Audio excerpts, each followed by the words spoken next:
الله ونشهد أن محمدًا عبده ورسوله صلى الله تعالى عليه وعلى آله وأصحابه وبارك وسلم أما بعد فأعوذ بالله من الشيطان الرجيم بسم الله الرحمن الرحيم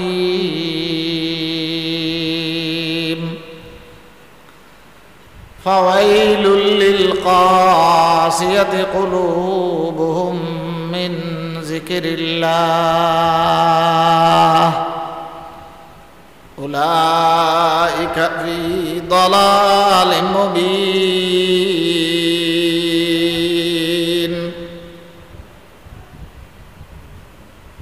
سبحانك لا علم لنا إلا ما علمتنا إنك أنت العليم الحكيم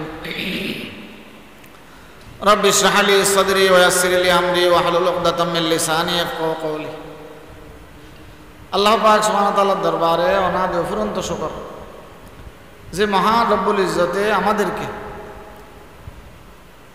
আল্লাহর কাজে লাগাবার জন্য আল্লাহর ঘরে নিয়ে আসছেন। অনেক দূরদরাজ থেকে আল্লাহ তাআলা মহব্বত করি মায়া করি এই জমিন পর্যন্ত নিয়ে আসছেন। এটা আমাদের কোনো যোগ্যতা নয়, আল্লাহ তাআলার দয়া, আল্লাহ তাআলার ইহসান।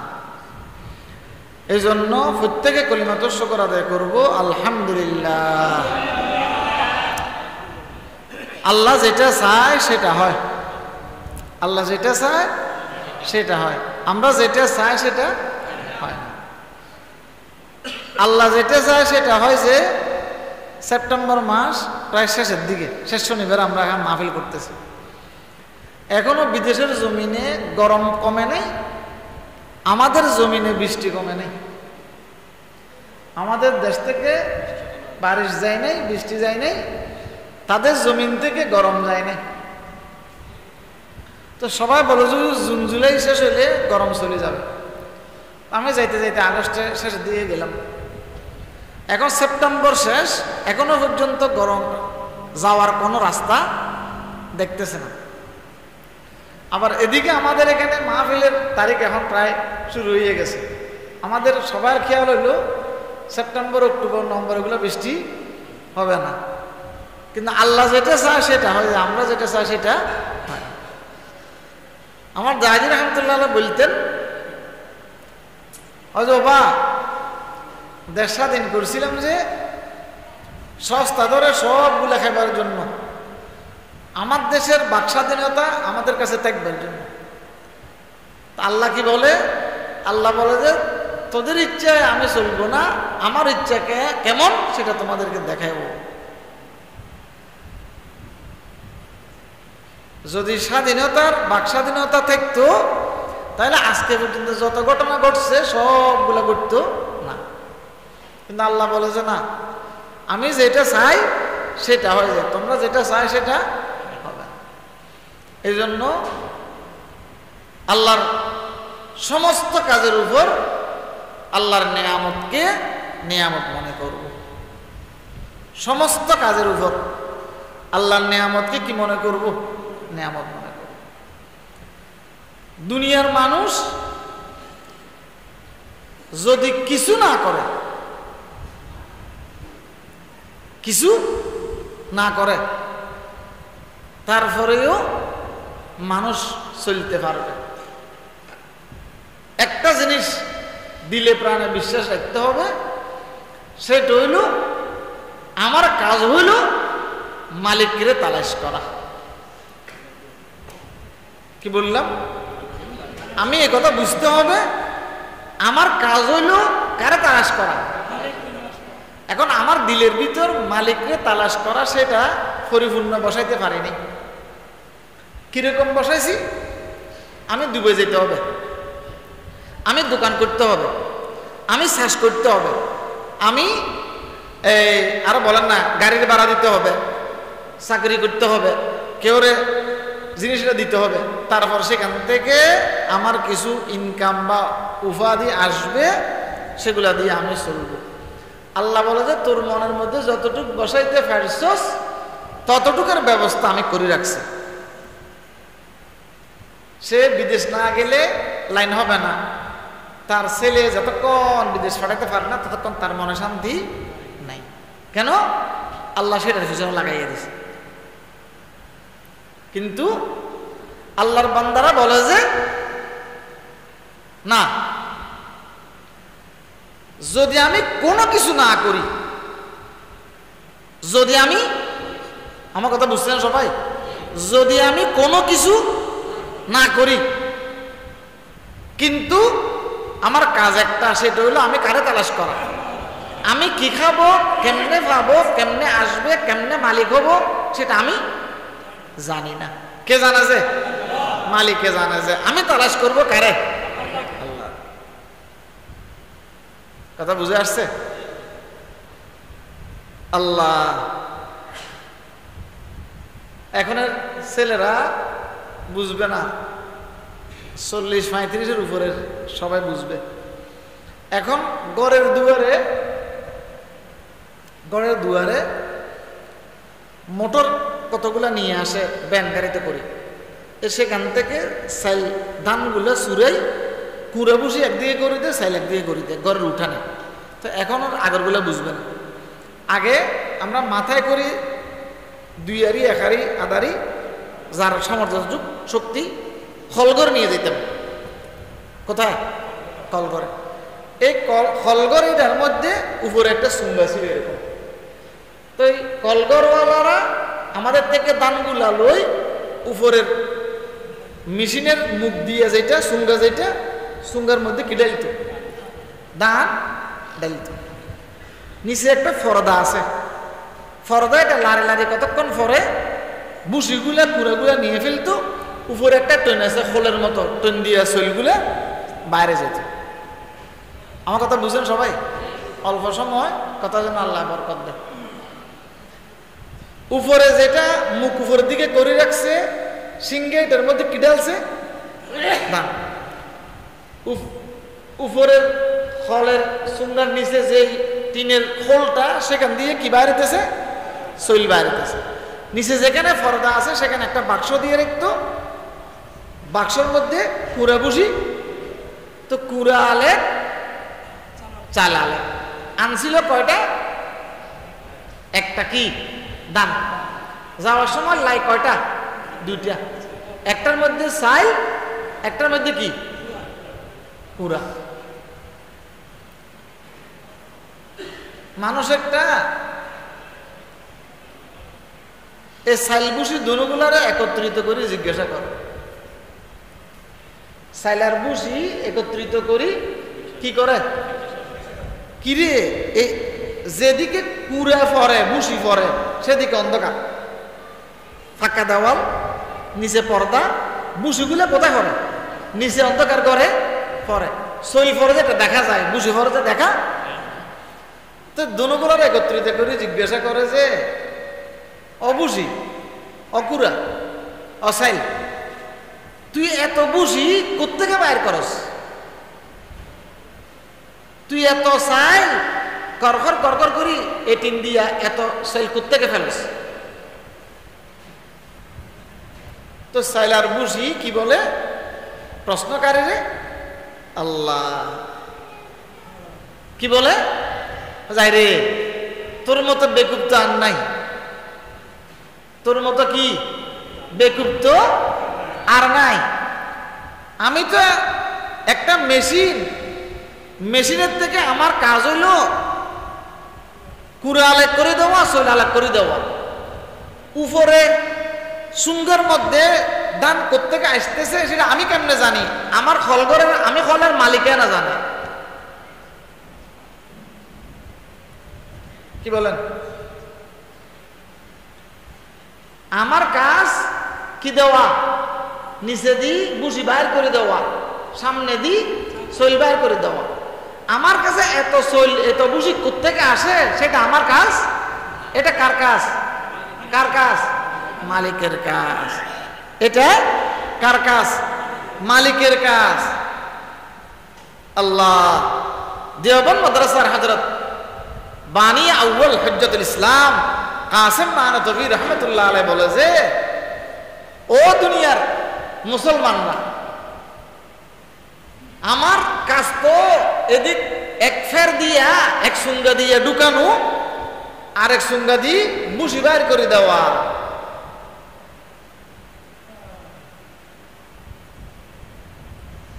কি বাইর করে দেওয়া? পুরা বুঝেননি? ফেখানা বাইর করে দেওয়া। আমার সুঙ্গা দি খানা রিজিক কোত্থেকে আসবে সেটা আমার বিষয় না, এটা বিষয় কার? আল্লাহ। জিক্রে হকা মদ গজাই রোহেরা মরহমা মদ ই দিলে মজে রোহেরা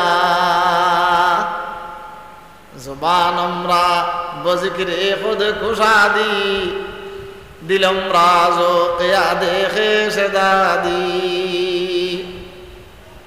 करामत कर दियज खदमत पसंदी करामत कर दियज खदमत पसंदी बितौफ़ीक़ सजूदम सर बुलंदी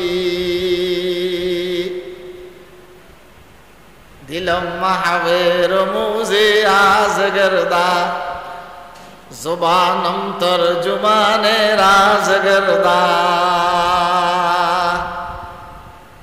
হুজ্জাতুল ইসলাম কাসেম নানতবী রাহমাতুল্লাহ আলাইহি ওসিয়ত করে, ও দুনিয়ার মুসলমানরা, আমার মুখ দিয়া যদি মালিকে ফাটাইয়া দে, আমার কাজ হইল ময়লা করে বাইর করে দেওয়া।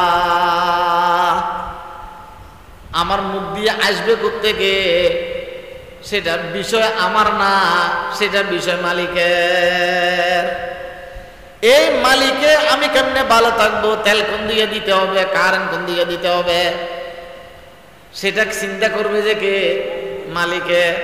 আর আমার কাজ হইল মালিকে যা বলে মালিকের তালাশ করা। লা ইলাহা ইল্লাল্লাহ, লা ইলাহা ইল্লাল্লাহ, লা ইলাহা ইল্লাল্লাহ মুহাম্মাদুর রাসূলুল্লাহ। আয়া মদনত বাইসে আবাদিয়ে মা,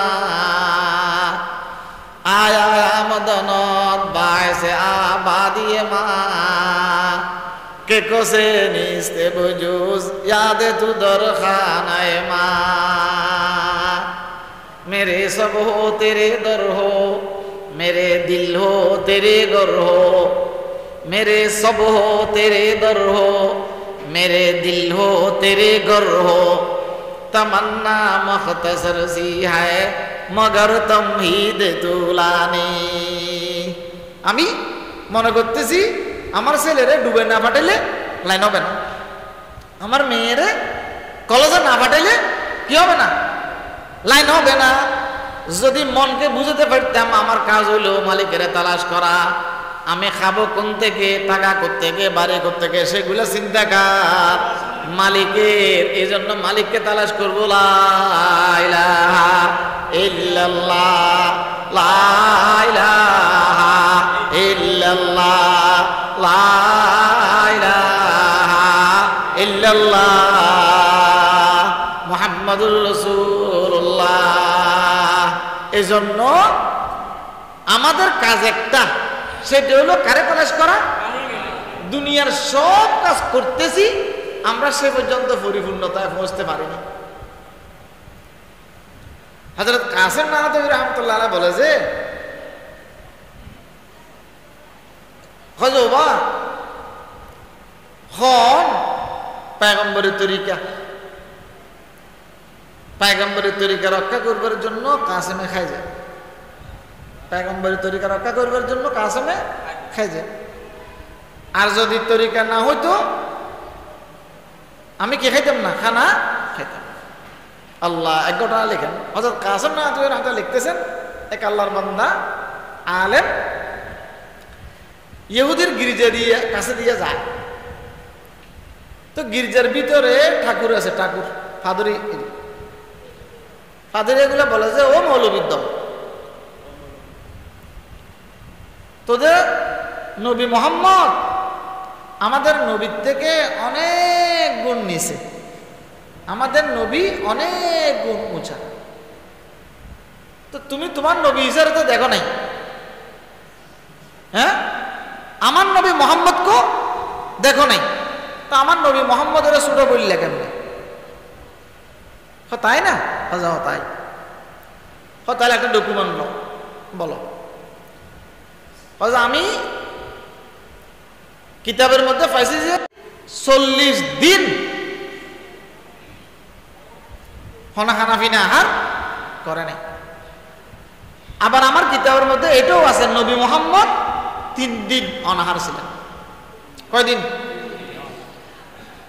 যদি পাওয়ার নবী মুহাম্মদের বেশি হইতো, যদি নবী মুহাম্মদের বেশি হইতো, তাহলে ঈসার মতো কতদিন দেখতে পারত? 40 দিন দেখতে পারত। তাই আবার ওই ফাদুরির সাথে যে আলেম ভাই, উনি বলে যে যদি খানা 3 দিন আর 40 দিনের ব্যবধানের উপর যদি নবীর নবুয়ত বড় ছোট হয়, যদি এটা যদি কি হয় নবুয়তের বড় ছোট দলিল হয়, তাহলে ঠিক আছে ফাদরি, আমি তোমার সাথে থাকলাম, তোমার সাথে থাকলাম, তুমি খাইবা, আমি শুধু তোমার সাথে থাকবো, আমার ফাহারাদারি করবো। 1 দিন 2 দিন 3 দিন 5 দিন 10 দিন 20 দিন 25 দিন 30 দিন 35 দিন 40 দিন। কয়দিন? 40 দিন। অবাদরি, আমি আসছি যে আজকে কয়দিন? 40 দিন। সন্দেহ আছে না? নাই। তোমার সাথে না? আমার সাথে। এ পর্যন্ত কোনো দানা পানি বা কিছু আমার পেটে দিছি? ফাদুরের আওয়াজ আগের থেকে ছোট হয়ে গেছে। কারণ কোথায় এগুলা? ফাদুরির মান্ডবঘরের ভিতর। কি করে নাই? খাই নাই। যদি তোমার দিলের হালত 3 দিন আর 40 দিনের ব্যবধানে যদি নবুয়ত বড় আর ছোট হয়, সেই প্রমাণটা খণ্ডন করবার জন্য তোমার এখানে আমি থাকি গেলাম। আমি যদি বাইরে না খাইয়ে বলতাম তুমি বিশ্বাস করতে না। তুমি যদি বলো আমি আরো থাকবো। ফাদরি কি বলে? হয়তো ঠিক আছে আর কয়টা দিন থাকো। হইতে হইতে 10 দিন। 40 আর 10 কত? 50 দিনের দিন জিজ্ঞাসা করে ফাদরি, না খাইয়েও আল্লাহ বাঁচাইতে পারে যে এটার প্রমাণ আর লাগবে? ফাদরি আর কোনো কথা না বলি ফাইয়ের উপর পড়ছে। কার উপর? ফাইয়ের উপর পড়ি বলে যে ফাদরি আলেম, শুধু ঈসা নবী 40 দিন উপবাস থাকার কারণে বড় মনে করছিলাম জানা, তুমি একজন আলেমের 50 দিনের অবস্থা দেখি আমার দিলের মধ্যে সাক্ষী দিয়েছে যে তোমার ধর্ম সত্য, লা ইলাহা ইল্লাল্লাহ মুহাম্মাদুর রাসূলুল্লাহ। কার ধর্ম সত্য? নবী মুহাম্মদের ধর্ম সত্য। আমি আমার ধর্ম ত্যাগ করলাম, তোমাকে সাক্ষী রেখে বলতেছি লা ইলাহা ইল্লাল্লাহ মুহাম্মাদুর রাসূল। এই জন্য হযরত কাসেম নানবী রাহমাতুল্লাহ আলাইহি বলে যে পয়গম্বরী তরিকা সুন্নত আদায় করবার জন্য কি খাইছে? খানা খাইছে। এই কথাটা হযরত কাসেম নানবী রাহমাতুল্লাহ আলাইহি বলার একটা কারণ আছে। হুজুরের সাথে একজন মানুষ চ্যালেঞ্জ করছে, মুবাহাসা করবে, বহস করবে, চ্যালেঞ্জ করবে কোনো বিষয়ে। প্রভাবশালী মানুষ হিন্দুস্তানে। হুজুর খবর নিতে পাঠাইছেন দুধ আসি বলে যে হুজুর ওনার সাথে বাড়াবাড়িতে যাইয়েন না। হজবা কি দেখিয়েছিলা? আমার মোহাম্মত একটু করে ওখানে যাইয়া চলে গেল যে, লাগে যে ওদের এতাকাত বাড়ি গেছে, আমার এতাকাত থেকে এরকম হইল না। হুজুর উনি খানা পিনা খায় যে ছোটখাটো প্লেটার গাবলাতে না, গরুর গোতালিতে যেরকম খায় এত বড় বড় হানকের উপর কি তার খানা। যদি হুজুর আপনাকে বলে খানা তো আল্লাহর নেয়ামত, তুমি কত খাইতে পারো আমি কত খাইতে পারি, হুজুর আপনি তো খাইতে পারেন না। হযরত কাসিম মাহমুদ রহমতুল্লাহ আলাইহি বলে, বা খানা খাওয়া যদি বড় নেয়ামত হইতো, খাতিয়া না বড় বুজুর্গ হইতো। কে কাটিসির এখানে গোড়া খায়? যদি সে বলে খাইবার প্রতিযোগিতা দেওয়ার জন্য, তাহলে আমি বলবো যে না খাইবার প্রতিযোগিতা দেওয়ার জন্য। যদি না খাইবার প্রতিযোগিতা সে পারে তাহলে আমি সারেন্ডার। এই প্রসঙ্গে হযরত হুজ্জাতুল ইসলাম কাসিম মাহমুদ রহমতুল্লাহ বলে যে বা খানা খাওয়া আমার কাজ না, খানা খাই যে পয়গম্বরী তরিকা কি করবার জন্য, রক্ষা করবার জন্য। খানার উপর আমার জিন্দেগি না, আমার জিন্দেগি হইল জিকিরের উপর। লা ইলাহা ইল্লাল্লাহ, লা ইলাহা ইল্লাল্লাহ, লা ইলাহা ইল্লাল্লাহ, মুহাম্মাদুর রাসূলুল্লাহ। এই জন্য আমার কাজ হইল মালিকের তালাশ করা। আমার কাজ কি? মালিকের তালাশ করা। সারাদিন চাষবাস করি, চাকরি করি, গাড়ি চালাই, টাকা পয়সা কামাই, রোজগার করি, চাষবাস করি, আত্মীয় স্বজনের বাড়িতে যাই, দোকানে বসি, চাকরিতে বসি, ডিউটি করি। কিন্তু মনে রাখতে হবে যে আমার কাজ হলো মালিকের তালাশ করা। উঠা বসায় চলাফেরা বলবো আল্লাহু আল্লাহ, আল্লাহু আল্লাহ, আল্লাহু আল্লাহ, আল্লাহু আল্লাহ, আল্লাহু আল্লাহ, আল্লাহু আল্লাহ, আল্লাহু আল্লাহ। পসন্দीदी से जुमला आलमारा दमाब गुजारती बाकी जहारा आनी से खलवते सब जिंदगारा रफीके रोज मेहनत दर गुजारा। উঠা বসায় চলাফেরা মালিকের তালাশ করব। আমার কাজ সবগুলা মালিকে করবার জন্য রাজি হইয়া যাবে। ও বান্দা, তুই আমারে তালাশ করতেছস, আমি তোর যা জরুরত আছে সবগুলা পুরা করিয়া দিলাম। ফাজকুরুনি আযকুরুকুম মানে এটা। এই যারা গাফেল হইয়া যায়, গফলত করে, তারা গোমরা হইয়া যায়। ফাওয়াইলুল লিল কাসিয়াতি কুলুবুহুম মিন যিকরিল্লাহ উলাইকা ফি দালালিম মুবিন। যাদের কলব কিসের থেকে দূরে থাকে? বলেন কিসের থেকে? আল্লাহর জিকিরের থেকে দূরে থাকে, আল্লাহর জিকিরের থেকে গাফেল হয়।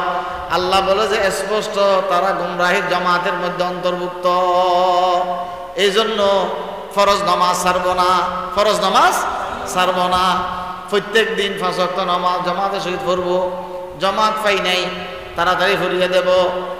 কজা হইয়া গেছে, গাড়ি থেকে নামতে পারি নাই, অসুবিধায় পড়ে গেছি, অফিসের বস মসজিদে যেতে দেয় না, কাজ একটা পাঠাইছে যে পথের মধ্যে মসজিদ পাই নাই, আরেক ওয়াক্ত আসবার আগে আগে অন্তত ফরজটা আদায় করিয়া দেব। পারবো ইনশাআল্লাহ। যদি নামাজ সম্ভব হয়, শরীর পরিষ্কার হইয়া যাবে। যদি শরীর পরিষ্কার হয়, দিল পরিষ্কার হবে। জাত দিলের মধ্যে পরিষ্কারের ছোঁয়া ধরা দিবে, তার কলবের মধ্যে ইমানের নূর জাগা দিবে। আল্লাহ পাক সুবহানাহু ওয়া তাআলা ইমানের নূর যার কলবের মধ্যে দিয়ে দিবে, তার মুখ দিয়ে গান বাইর হবে না, আবিজাবি কথা বাইর হবে না, বেফাস কথা বাইর হবে না। মুখ দিয়ে বাইর হবে আল্লাহু আল্লাহ, আল্লাহু আল্লাহ, আল্লাহু আল্লাহ, আল্লাহু আল্লাহ, আল্লাহু আল্লাহ, আল্লাহু আল্লাহ, আল্লাহু আল্লাহ, আল্লাহু আল্লাহ, আল্লাহু আল্লাহ, আল্লাহু আল্লাহ, আল্লাহু আল্লাহ, আল্লাহু আল্লাহ। अगर एक तू नहीं मेरी तो कोई शय नहीं मेरा, एक से जब दो हुई लुत्फ एक ताई नहीं, इसलिए तस्वीर जाना हमने কিছু আইনি আমার জাজির আলহামদুলিল্লাহ বলতে রেগুলো কলব মোমেন হারাম খানা দখলে গাইরে সুদ হারাম একজনের আবাদ সৌহর আকদ এক যা কাইরওয়ান কলবে মোমেন হারাম খানা দখলে গাইরে সুদ হারাম একজনের আবাদ সৌহর আকদ এক যা কাইরওয়ান কি বলবো কত লম্বা হয়ে যায় দুবাই ওমান কাতার 3 জায়গায় গেছি আমি গত 1 মাসে যারা বিয়ে করছে নতুন তারা এক্সামে আছে যারা বিয়ে করে নাই কলেজ থেকে জোর করে মা ফাটাছে তারা আর এক্সামে আছে ওইতে বিয়ে করে নাই বউর মতো একটা রাখি গেছে এখানে হিতি ওইতের সাথে কথা বলে এতে ঝগড়ায় আছে সিঁড়ির গোড়াতে বসা বেলকনিতে বসা যেদিকে যাই যে বিল্ডিংয়ে উঠি সেখানে একটা না একটা আছে শুকেতে এরকম হয়েছে আচ্ছা বিদেশ গেলে মাইসে কি মোটা হয়ে যায় না শুকে যায় এতে শুকাবার জায়গা আর নেই আমি প্রতিদিন মাথার চুলগুলো এরকম করে ধরে চলে যাই আবার আসি আমার দেখলে তাড়াতাড়ি শরীরে সালাম টালাম দিয়ে তো আমি তো সিঁড়িতে উঠতে না সব শুনতেছি কলব মোমেন হারাম খানা দখলে গাইরে সুদ হারাম একজনের আবাদ সৌহর আকদ এক যা কাইরওয়ান ও দোস্ত মেয়েটার সাথে আমি গল্প করি যে তার সাথে আমার মালিকানা সম্পর্ক নেই আছে বউটার মালিক আমি মেয়েটার সাথে আমি প্রেম করতেছি সেটার মালিক আমি তার সাথে আমার মালিকানা সম্পর্ক নাই তার কলবের মধ্যে তার দিলের মধ্যে আরেকজনের সাথে মহব্বতের কথা বললে আমি সহ্য করতে পারি না আল্লাহ আফাদে মস্তক যা আছে সবগুলা কার দেওয়া মালিকের দেওয়া এই আফাদে মস্তক এটার মধ্যে যদি আমি আরেকজনকে মনে করি দেওয়ার মালিক মনে করি বাবা মনে করি দিতে পারে যে এরকম মনে করি আরেকজনকে যদি কিছু চায় আল্লাহ বলে যে জামাই যেরকম বলে তোরে তালাক 1টা না 2টা না 4টা 10টা তদ্রুপ আল্লাহ বলে যে তুই আমার দপ্তর থেকে নাম কাটা কলব মোমেন হারাম খানা দখলে গাইরে সুদ হারাম একজনের আবাদ সৌহর আকদ এক যা কাইরওয়ান জামাই 2টা স্বামী বউ কয়টা 1টা ছেলে ফেলে হইলে পিতৃ পরিচয় পাওয়া যাবে আল্লাহ আমার কলবের মালিক আমার দিলের মালিক কে লা ইলাহা ইল্লাল্লাহ যদি এই কলবের মধ্যে মালিক ছাড়া আর কেউ জায়গা দিই তাইলে আল্লাহ আমার অবস্থা কি হবে আমার অবস্থা এমন হবে যে যাইতে যাইতে যাইতে জাহান্নাম ছাড়া জান্নাত আমার ঠিকানা হবে না গুনাহ করছি শিরিক করি নাই গুনাহ করছি মালিকের কাছে নত হইয়া গেছি যদি গুনার শাস্তিও দেওয়া হয় আল্লাহ তাআলার রহমতের বান্দার মধ্যে অন্তর্ভুক্ত করবে এই জন্য আমার কাজ হলো মালিকের তালাশ করা আমার কাজ কারে তালাশ করা মালিকের তালাশ করা এই জন্য প্রত্যেক দিন উঠা বসা কিছু সময় বাইর করি কি বলবো লা ইলাহা ইল্লাল্লাহ লা ইলাহা ইল্লাল্লাহ লা ইলাহা ইল্লাল্লাহ মুহাম্মাদুর রাসূলুল্লাহ মাঝে মধ্যে বলবো আল্লাহু হাজিরি আল্লাহু নাজিরি আল্লাহু মাই আল্লাহু হাজিরি আল্লাহু নাজিরি আল্লাহু মাই আল্লাহ আপনি হাজির আছেন আপনি দেখতে আছেন আপনি আমার সঙ্গে আছেন যার সাথে মালিক থাকে তার জন্য পথভ্রষ্ট কিছু নাই মসজিদের কোনায় বসবো কোনায় একদিকে বসি 5টা মিনিট জিকির করব এবার জিকির করা শেষ প্রান্তে দোয়া করব দোয়া করবার আগে বলবো আল্লাহু হাজিরি আল্লাহু নাজিরি আল্লাহু মাই 210 বার বলি চোখ কাটি থাকবো চোখ কাটি থাকি নিজের শেখের কথা মনে মনে কল্পনা করব আল্লাহ আমার শেখ রে যে মোহাব্বতের দৌলত দিছেন আমার কলবের মধ্যে আপনার মোহাব্বতের দৌলত দেন এটারে বলে যে ঈমানকে নবায়ন করা এবার লা ইলাহা ইল্লাল্লাহ বলার পরে যদি আল্লাহ হাজির আল্লাহ নাজির বলি কিছুক্ষণ নিজের শেখের মোরাকাবা করি। মোরাকাবাই ফয়জে শেখ বলে আল্লাহর আশেকরা বলে যে তার কলবের মধ্যে আল্লাহ তাআলার রহমতের মহব্বতের নহর জারি হইয়া যাবে। যদি কোনো মশওয়ারা করার থাকে আল্লাহর সাথে, কার সাথে? আল্লাহর সাথে কোনো মশওয়ারা করার থাকে, 1 দিন 2 দিন 3 দিন 4 দিন 7 দিনের মধ্যে তার জন্য যেটা বালাই রাখছে আল্লাহ তাআলা সেটা দিলের মধ্যে ডালি দিবে। এই জন্য আল্লাহু হাজিরি আল্লাহু নাজিরি আল্লাহু মাই। যদি সম্ভব হয় যাদের জিকিরের অভ্যাস আছে মোরাকাবার সবক আদায় করবেন। যাদের জিকিরের অভ্যাস নাই শেষ রাতে উঠবার চেষ্টা করবেন। যারা বুড়ো হয়ে গেছেন শুধু শুধু রাইতে যায় পেশাব করতে উঠতে হয়, 10টা মিনিট উজু বানায় 4টা রাকাত নামাজ পড়তে 10-15 মিনিট থেকে বেশ লাগবে। 4টা রাকাত তাহাজ্জুদ পড়িয়ে একবার সূরা ফাতিহা পড়েন, 3বার সূরা ইখলাস পড়েন। এবার হাত উঠে বলেন না খোদা কেউ নাই, ছেলে মেয়েরে আপনার হাওলা করলাম, যা জরুরত আছে আপনি গায়েবের থেকে পুরা করিয়া দেন। আল্লাহ আমি যা দিতে পারি নাই আপনি গায়েবের থেকে তা ব্যবস্থা করিয়া দেন। আমি অসুস্থ, আমার অসুস্থতা দেন। আমার বিবি অসুস্থ, আমার বিবির সুস্থ করিয়া দেন। আমার ছেলের দিলের মধ্যে আমার মহব্বত পয়দা করিয়া দেন। আল্লাহ আমার ছেলের বউয়ের দিলের মধ্যে আমার মহব্বত পয়দা করিয়া দেন, যাতে করি আমার ঘরের সৌন্দর্য আরেকজনে দেখি হাসতে না পারে, আরেকজনে ঠাট্টার খোরাক না হয়। আল্লাহ আমার ছেলে ফেলে গুলারে সহি বুঝ দিয়ে দিনদারিয়াতের হায়াত দেন, তাকওয়ার হায়াত দেন। এগুলা বললাম, সূরা ফাতিহা বললাম, সূরা ইখলাস বললাম। ও আল্লাহ মা বাপের কবরে যাওয়ার দরকার ছিল, বুড়ো হয়ে গেছি, শরীরে বৃষ্টির কারণে যাইতে পারতেছি না, কাজের কারণে যাইতে পারতেছি না।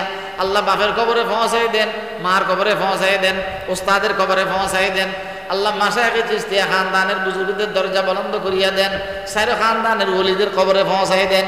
আল্লাহ তাদেরকে আশক মারফতের খজিনা দিছিলেন, আমার এক ফোঁটা দেন। আচ্ছা বলেন না, মা বাপের হক আদায় হইয়া গেছে, বাপের গরু, নানার গরু, শ্বশুর বাড়ির হকদারদের কবরে পৌঁছাইলেন, আমি তাদের কবরে পৌঁছাইলাম, আমার কবরে পৌঁছাবার জন্য আল্লাহ তাআলা তৈয়ার করিয়া দিবে। সম্ভব হয় না? সূরা ফাতিহা পড়তে কতক্ষণ লাগে, সূরা ইখলাস পড়তে কতক্ষণ লাগে? কয়েকবার দুরূদ শরীফ পড়লাম। আল্লাহর হাবিব বলে কোরআন তেলাওয়াতের পরে দোয়া করলে দোয়া কবুল হয়, দুরূদ শরীফ পড়বার পরে দোয়া কবুল করলে দোয়া কবুল হয়। এবার দোয়া শুরু করলাম। দোয়া শুরু করবার সময় কি বলবো? আল্লাহ আপনি সারা জাহানের মালিক, আপনি ছাড়া কেউ মাফ করতে পারে না, আপনি ছাড়া কেউ সেবা দিতে পারে না। সমস্ত বাদশা যতগুলো আছে সবার উপর বাদশা আপনি, সারা দুনিয়ার মালিক আপনি, আখিরাতের মালিক আপনি, আপনি ছাড়া কোনো কিছু সম্ভব না, আপনি কাদিরুল মকদুর। আয় আল্লাহ আপনার হাবিবের উপর দরুদ পড়লাম, আপনার পয়গম্বরের উপর দরুদ পৌঁছাইলাম, আপনার হাবিবের রওজার মধ্যে দরুদ পৌঁছাইয়া দেন। আল্লাহ আমার গুনাহ মাফ করে দেন, আমার জরুরত পুরা করে দেন। আবার দরুদ শরীফ পড়লাম, আল্লাহর প্রশংসা করলাম, গুনাহ মাফ চাইলাম। আল্লাহর হাবিব বলে যে এই সূরতে যারা দোয়া করে তার দোয়া সরাসরি কবুল হইয়া যায়।